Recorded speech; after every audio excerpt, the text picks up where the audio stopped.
যেখানে জাস্টিস চাওয়া হচ্ছে সেখানে একটা দেশ বিরোধী স্লোগান কেন চলছে, এর পিছনে কার হাত আছে? দুর্গাপুজোর মধ্যে বন্ধ থাকছে মেট্রো পরিষেবা। সপ্তমী, অষ্টমী, নবমী, দশমী এই 4 দিন বাহ্যিকর নয়, এই দুর্নীতির জাল রাজ্যের অন্যত্র ছড়িয়ে আছে। এমনকি এই দুর্নীতির জাল বাংলাদেশের পর্যন্ত ছড়িয়ে আছে বলছে। সলিসিটর জেনারেলকে প্রশ্ন করা হয়েছে যে তরুণীর চোখে আঘাত পেয়েছে কি করে, তরুণী তো ঘুমাচ্ছিলেন, তাহলে কি সেই অবস্থায় তরুণীর ঘুমন্ত অবস্থায় চোখে চশমা পড়েছিল? ওখান থেকে নির্দেশ যে ডাক্তারদের সমস্ত মানে ওপিডি, আইপিডি, জরুরি ইমার্জেন্সি বিভাগ সব কিছুতে ডাক্তারদের যোগ দিতে হবে। তো সবাইকে গুড মর্নিং বলে শুরু করি, কিন্তু ভিডিওটা যেতে যেতে গুড আফটারনুন হয়ে যায়। তো good morning and good afternoon সবাইকে। আজকে 1 অক্টোবর, পুজোর মাস শুরু, আর কালকেই হচ্ছে মহালয়া। তো সবাই ভালো করে মহালয়া কাটো। আর আজকের এই পেপার, দেখা যাক পেপারে আজকে কী খবর আছে। তো প্রথম খবর হচ্ছে আরজিকর প্রতিবাদে কাশ্মীর মাঙ্গে আজাদি, মদত কার, তদন্তে রাষ্ট্র মন্ত্রক।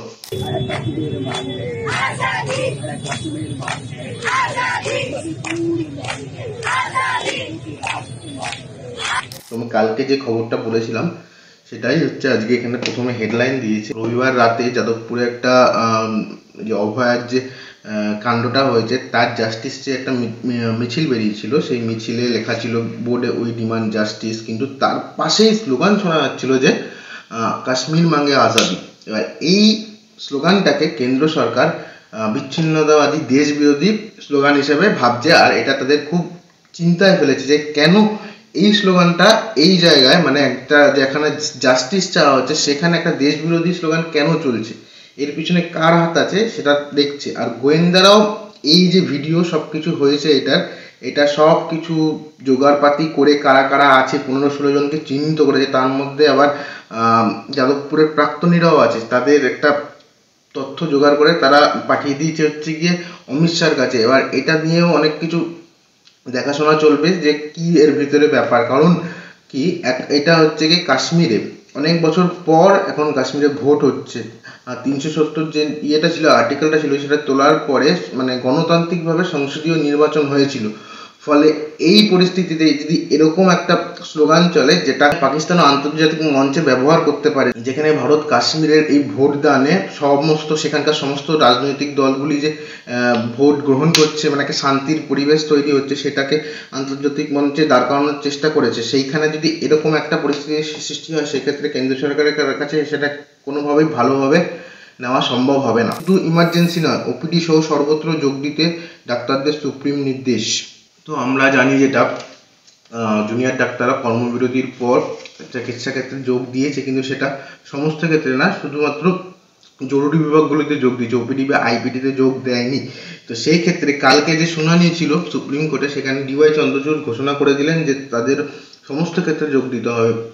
এখানে রাজ্যের পক্ষ থেকে যে আইনজীবী ছিল মানে কপিল সিব্বাল কালকে উপস্থিত ছিলেন না, তার পরিবর্তে যে ছিল সে কি দ্বিবেদী, মানে কিছু একটা নাম, রাকেশ দ্বিবেদী, তার নাম হচ্ছে রাকেশ দ্বিবেদী। তিনি বলেছেন যে সরকারের পক্ষ থেকে জুনিয়র ডাক্তারদের পরিষেবা দেওয়ার জন্য সমস্ত রকম চেষ্টা চলছে, তা সত্ত্বেও তারা আইপিডি মানে হচ্ছে ইনপেশেন্ট ডিপার্টমেন্ট আর ওপিডি মানে হচ্ছে গিয়ে আউট পেশেন্ট ডিপার্টমেন্ট, এটা আমি জানতাম না, আমি এটা খবর পড়েছি বা জানতে পেরেছি, যাই হোক অনেক কিছু জানতে পারছি আস্তে আস্তে।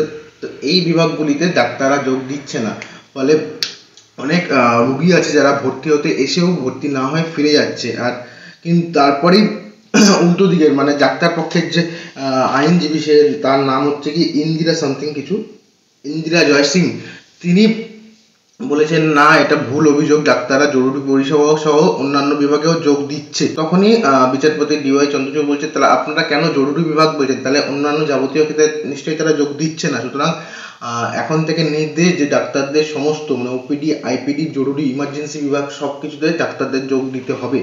গুরুত্বপূর্ণ লিড মিলেছে, তদন্ত চালাবে সিবিআই, সুপ্রিম কোর্ট। আরজিকর মামলায় ধর্ষণ, খুন এবং দুর্নীতি নিয়ে তদন্ত চালিয়ে যাবে সিবিআই। সোমবার দিন মানে হচ্ছে কালকে যে সুপ্রিম কোর্টের শুনানি ছিল, সেখানে সুপ্রিম কোর্ট জানিয়ে দিল এটাই যে আরজিকর নয়, এই দুর্নীতির জাল রাজ্যের অন্যত্র ছড়িয়ে আছে। এমনকি এই দুর্নীতির জাল বাংলাদেশের পর্যন্ত ছড়িয়ে আছে বলছে সরকারের বিপক্ষে থাকা আইনজীবীরা। কালকে সিবিআই স্ট্যাটাস রিপোর্ট আরেকটা জমা দিয়েছে, কারণ কালকে শুনানি ছিল। সেই স্ট্যাটাস রিপোর্টে অনেক মূল্যবান তথ্য বা অনেক মূল্যবান লিড পেয়েছে বলে সুপ্রিম কোর্ট জানিয়েছে, কিন্তু তদন্তের স্বার্থে বা গোপনীয়তার স্বার্থে সেই তথ্য প্রকাশ্যে আনেনি সুপ্রিম কোর্ট, কিন্তু সেখানে একটা জায়গায় সলিসিটর জেনারেলকে প্রশ্ন করা হয়েছে যে তরুণীর চোখে আঘাত পেয়েছে কি করে, তরুণী তো ঘুমাচ্ছিলেন, তাহলে কি সেই অবস্থায় তরুণীর ঘুমন্ত অবস্থায় চোখে চশমা পড়েছিল। আগামী 14ই অক্টোবর এর পরবর্তী শুনানি। তো এখন দেখার যে সেই দিন কি আবার স্ট্যাটাস রিপোর্ট বা কি তথ্য পেশ করে সুপ্রিম কোর্টে সিবিআই। ঘটনার দিন পুলিশ ছাড়াও কয়েকজন প্রভাবশালী কেন থানায় চলছে খোঁজ। আরজিকর কাণ্ডে 9ই আগস্ট যে ঘটনাটা ঘটেছিল সেটা এখন মোটামুটি সবাই জানে। তো সেই দিন টালা থানায় কয়েকজন প্রভাবশালী লোককে দেখা গেছে যে তারা ওই টালা থানায় সেদিন উপস্থিত ছিল। সিবিআই এখানে কোশ্চেন, তারা সেদিন রাত্রিবেলা ওখানে কেন উপস্থিত ছিলেন এবং তথ্য প্রমাণ লোপাট হয়েছে, তারপরে এভিডেন্স অদল বদল হয়েছে, অনেক দেরিতে এফআইআর লেখা হয়েছে, এগুলো সিবিআই অনেক আগেই জানিয়েছে। এবার যে হোমরা চোমরা এখানে বলছিল, হোমরা চোমরা বা প্রভাবশালী লোক সেদিন থানায় তাদের দেখা গিয়েছিল, সিসিটিভি ফুটেজে তাদের ধরা পড়েছে। এবার তারাই কি সেই কাজগুলো করেছে কিনা এখন সিবিআই সেটাই দেখছে। কর্মীর আকাল, পুজোর শহরে 2 রুটে বন্ধ মেট্রো। দুর্গাপুজোর মধ্যে বন্ধ থাকছে মেট্রো পরিষেবা।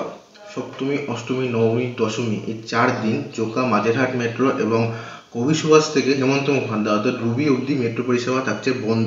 এর কারণ হিসাবে মেট্রো কর্তৃপক্ষ জানাচ্ছে যে এই 2 লাইনের মেট্রো পরিষেবা চালানোর জন্য তাদের কাছে পর্যাপ্ত কর্মী নেই, সুতরাং এই দুটো মেট্রো রুট ওই দিনগুলিতে 4 দিন বন্ধ থাকছে। কিন্তু এর ফলে শহর আর শহরতলির লক্ষ লক্ষ মানুষের একটা ভোগান্তি তৈরি হবে, কারণ বেহালা, জোকা, তারাতলা, বাইপাসের ওই লাইনে অনেক দুর্গাপুজো হয়। এবার ওই দুর্গাপুজোগুলো এই মেট্রো পরিষেবা বন্ধ হওয়ার জন্য অনেকেই দেখতে যেতে পারবেন না বলে মানুষের ধারণা। অন্যদিকে ষষ্ঠীর দিন কবি সুভাষ দক্ষিণেশ্বর মেট্রো পথে সারাদিন চলবে 288টি পরিষেবা। সকাল 6:50 থেকে রাত্রি 11:48 পর্যন্ত এখানে মেট্রো রেল চলাচল করবে। আর অন্যদিকে গঙ্গা নিচ দিয়ে যে মেট্রো পরিষেবা অর্থাৎ হাওড়া ময়দান থেকে ধর্মতলা পর্যন্ত যে মেট্রো যাতায়াত করে, সেই মেট্রো পুজোর ওই 4 দিনগুলিতে তোমার দুপুর 1:30 থেকে রাত 1:45 পর্যন্ত চলাচল করবে। স্বাভাবিক বৃষ্টি বাংলায়, পুজোর দিনগুলি নিয়ে চিন্তা। আবহাওয়াবিদের ধারণা পুজোর দিনগুলিতেও রাজ্যে বর্ষাকাল থাকবে। আবহাওয়া দপ্তর তাদের প্রাথমিক পূর্বাভাসে ইতিমধ্যে জানিয়েছে আগামী শনিবার থেকে বুধবার মহাষষ্ঠীর দিন পর্যন্ত রাজ্যের সর্বত্র বেশি বৃষ্টি হতে পারে। ওই সময় বঙ্গোপসাগরে একটি নিম্নচাপ তৈরি হতে পারে, তবে সপ্তমী থেকে পুজোর দিনগুলি বৃষ্টি কিছুটা কমবে। সব মিলিয়ে এবারের পুজো বৃষ্টিহীন থাকবে এমন কোনো নিশ্চয়তা আবহাওয়া দপ্তর এখনো দিতে পারছে না। ন্যায় বিচার মিলবে তো? প্রশ্ন সাগর দত্ত হাসপাতালে মৃত মহিলা স্বামীর। তো আমরা সাগর দত্তের যে ইনসিডেন্টটা হয়েছে কালকে সে খবরটা বলেছিলাম, এটা অনেকদিন আগেই হয়েছে, কিন্তু কালকে আমি ইনসিডেন্টটা বললাম যেটা রঞ্জনা সাহু বলে একজন তরুণী তিনি মারা গেছেন। এই মারা যাওয়ার পর সেই পরিবারেরই কয়েকজনকে পুলিশ অ্যারেস্ট করেন, কারণ তারা ডাক্তার ও মহিলা ডাক্তার ও নার্সদের উপর অ্যাটাক করেছিল। তো সেই কারণে তারা অ্যারেস্ট হয়েছে, কিন্তু পরিবারের পক্ষ থেকে দাবি হচ্ছিল যে চিকিৎসায় গাফিলতির জন্যই তাদের বাড়ির সেই রুগী মানে রঞ্জনা সাহু বলে যে মারা গেছেন। এবার তার স্বামী অভিযোগ দায়ের করেছে থানায়, কামারহাটি থানায়, ডাক্তার, নার্স এবং স্বাস্থ্যকর্মীদের বিরুদ্ধে। এবার তিনি বলছেন যে অভয়ার বিচার তার বউও চাইতেন, কিন্তু তার বউয়ের সঙ্গে যে জিনিসটা হলো তার বিচার কে চাইবে। তিনি অত্যন্ত এখানে বলছেন তিনি অত্যন্ত ভেঙে পড়েছেন, কারণ তার বাবা, তার ভাই এবং তার শ্যালক সবাইকে পুলিশ ধরেছে, এবং রবিবারও তার জামাইবাবু আরও 2জনকে পুলিশ ধরেছে। আর রঞ্জনা সাহুয়ের যে মা কিরণ শাহ, এখানে কালকে সাহু ছিল, এখানে শাহ বলছে, তিনিও বারবার নাকি মূর্ছা যাচ্ছে। ইভেন লিলুয়া মানে যে তরুণী মারা গেছে তার বাড়ি হচ্ছে লিলুয়া, তার একটা বাচ্চা সন্তান আছে মানে মেয়ে সন্তান আছে, সেও বারবার মায়ের খোঁজ করছে। সেই পরিস্থিতিতে দাঁড়িয়ে এই স্বামীর মানে মিতার যে স্বামী তার খুবই বাজে অবস্থা। তার একটাই বক্তব্য যে ন্যায় বিচার মিলবে তো। দাদা সাহেব ফালকে পাচ্ছেন মিঠুন। রোহিতদের টি20 মেজাজে জমে উঠল সিরিজের শেষ টেস্ট। বল হাতে ট্রিপল সেঞ্চুরি উচ্ছ্বসিত রবীন্দ্র জাদেজা। পদত্যাগ কুয়াদ্রাতের, আপাতত দায়িত্বে বিনো জর্জ। তো আজকের মতো সকালের খবরের কাগজ থেকে খবর এইটুকুই, যতটা ছিল আমার মনে হয়েছিল আমি বললাম। তো তোমাদের যদি আমার এই সকালবেলার খবরের কাগজ পড়া আর ভিডিও বানানো ভালো লাগে তাহলে তোমরা প্লিজ আমার এই ভিডিওগুলি দেখতে থাকো।